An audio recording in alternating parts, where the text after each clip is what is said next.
Oi gente, tudo bem com vocês? Eu sou a Letícia Lee e sejam bem-vindos a mais um vídeo aqui do canal Crimes Verdadeiros.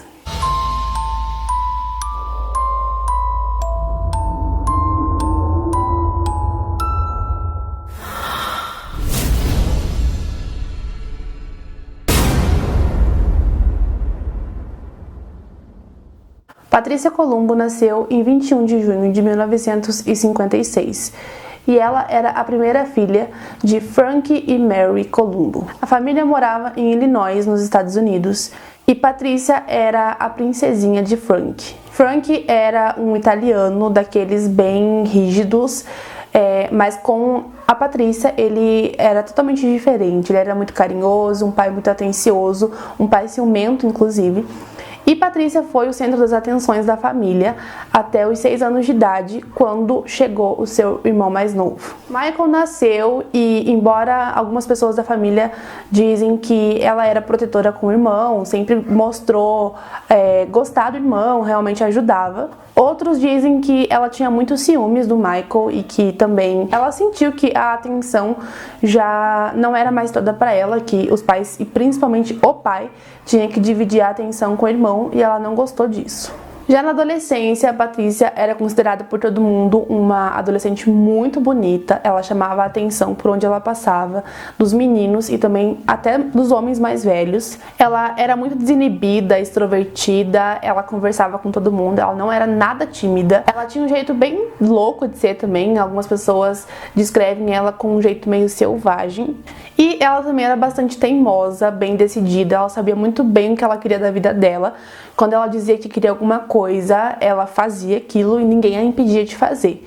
Inclusive, aos 16 anos de idade, ela abandonou a escola porque ela não queria mais estudar e ninguém fez nada a respeito, os pais nem nada. Ainda nessa época, ela começou a dar um pouco de trabalho para os pais dela, porque ela roubou o cartão de crédito de um dos colegas de trabalho de um café que ela trabalhava e ela estourou todos os limites, então ela ficou devendo muito dinheiro. Ela chegou a ser presa, mas o pai dela pagou a fiança dela, mas ainda assim ela foi condenada por práticas enganosas e foi sentenciada a 2 anos de liberdade condicional. E foi nessa época que a Patrícia conheceu o Frank De Luca, que era um homem de 36 anos, casado, ele também tinha filhos, e ele trabalhava na farmácia que ficava ao lado da cafeteria onde a Patrícia trabalhava. O De Luca era formado em farmácia e ele trabalhava lá desde 1961 e ele havia sido promovido gerente em 1972, que foi quando ele conheceu a Patrícia. Apesar de ser casado e ter filhos, ele tinha uma reputação não muito boa na cidade. Muitas pessoas dizem que ele sempre saía com outras meninas, outras mulheres, inclusive mulheres ali do próprio trabalho dele. E quando ele conheceu a Patrícia, ela tinha 16 anos e ele tinha 36. E eles começaram a se aproximar, então ele a contratou para trabalhar na farmácia junto com ele. Eles começaram um relacionamento, né, por assim dizendo, mas não era um relacionamento muito normal, porque a Patrícia chegou a mostrar para algumas amigas, alguns amigos, fotos dela tendo relações sexuais com o cachorro do De Luca. Então era uma relação bem incomum.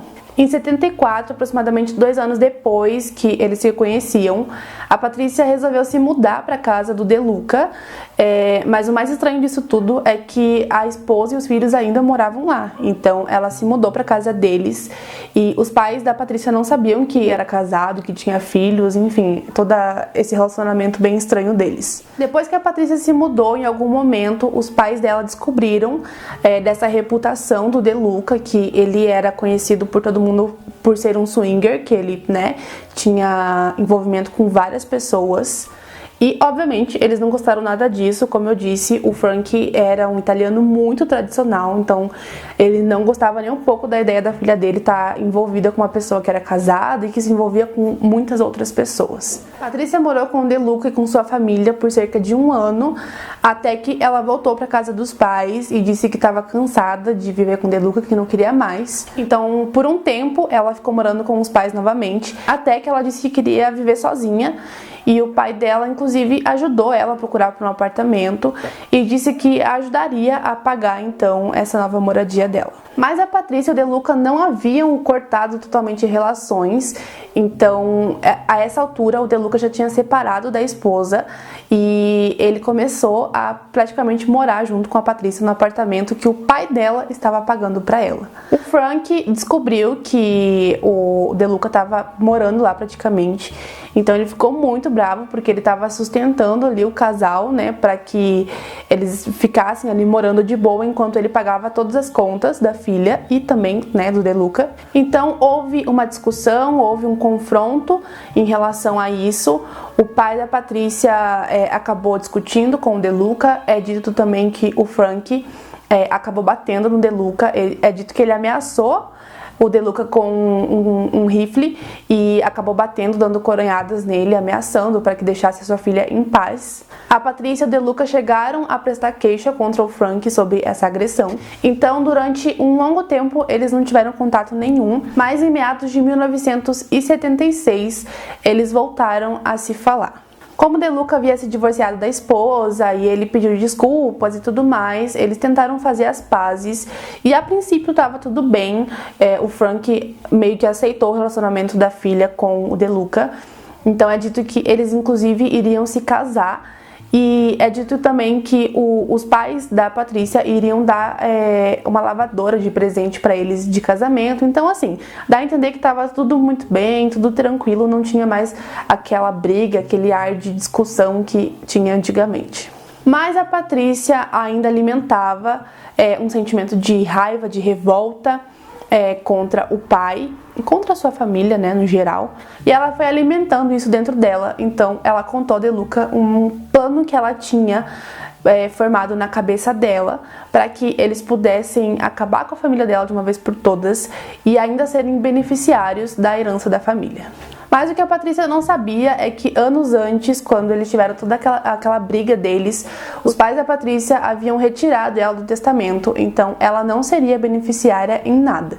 Patrícia então atraiu 2 homens e ofereceu a eles dinheiro e também favores sexuais para que eles entrassem na casa da família e matassem o pai, a mãe e o irmão dela de 13 anos.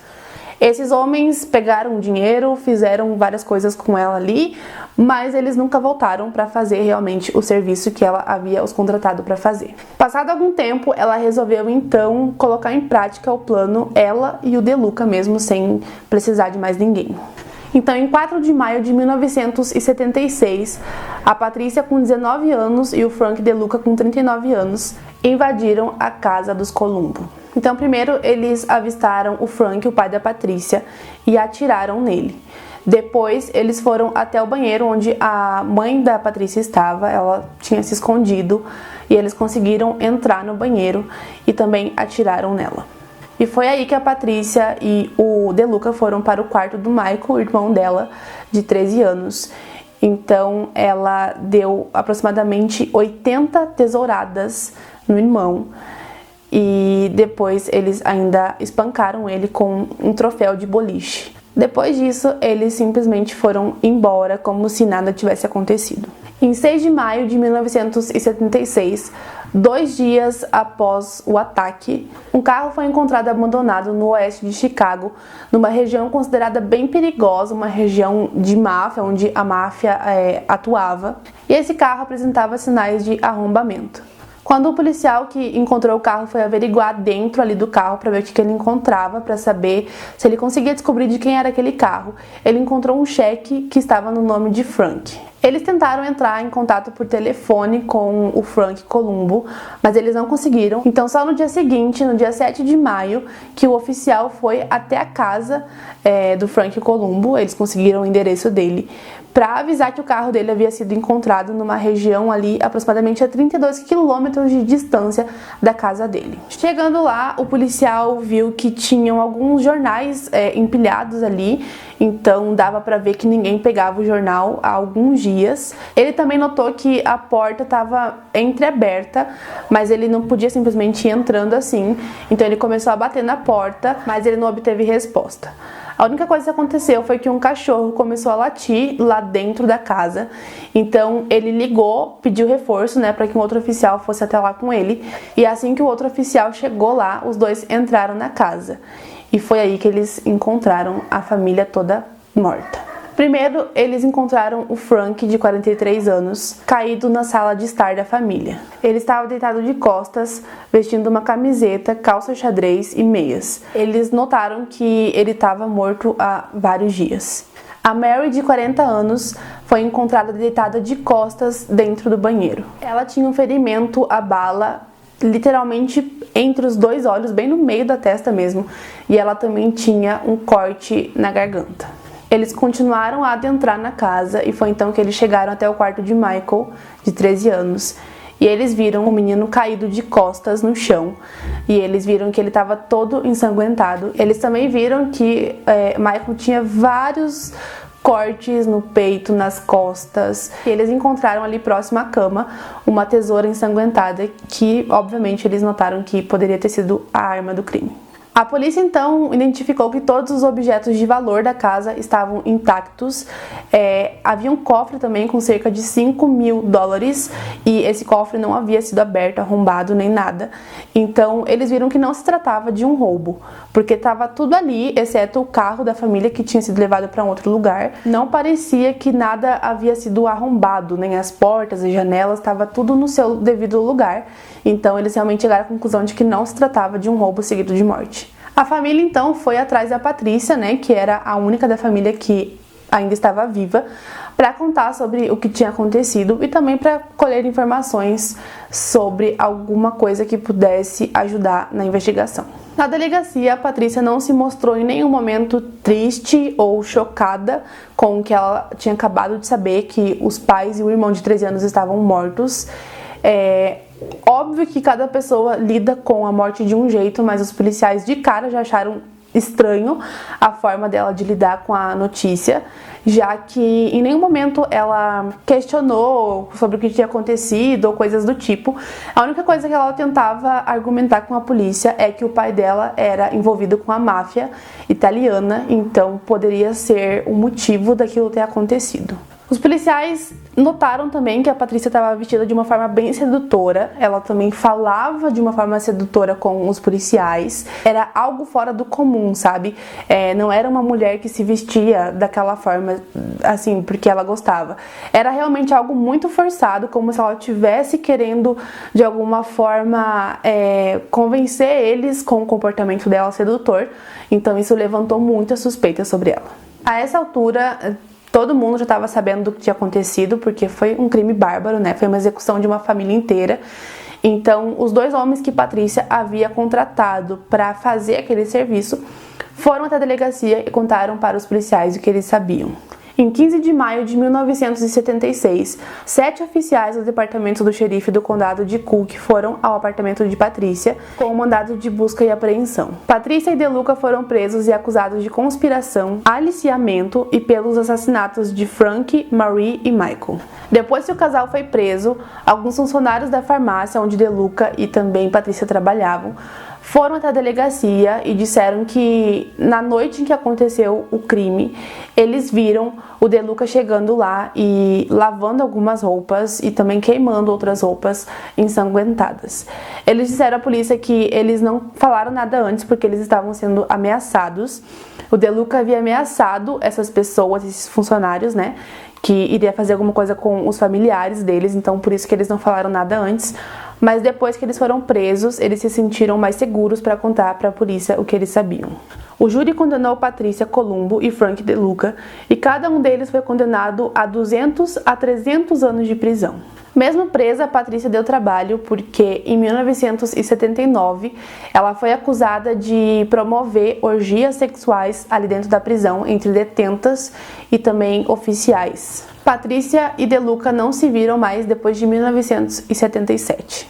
O investigador Raymond Rose, que tinha 29 anos na época do crime, que foi ele quem entrou na casa e encontrou os corpos da família Columbo, acredita que o DeLuca foi quem atirou nas 3 vítimas e Patrícia quem cortou a garganta de sua mãe e depois deu as tesouradas e também espancou o irmão já baleado com o troféu.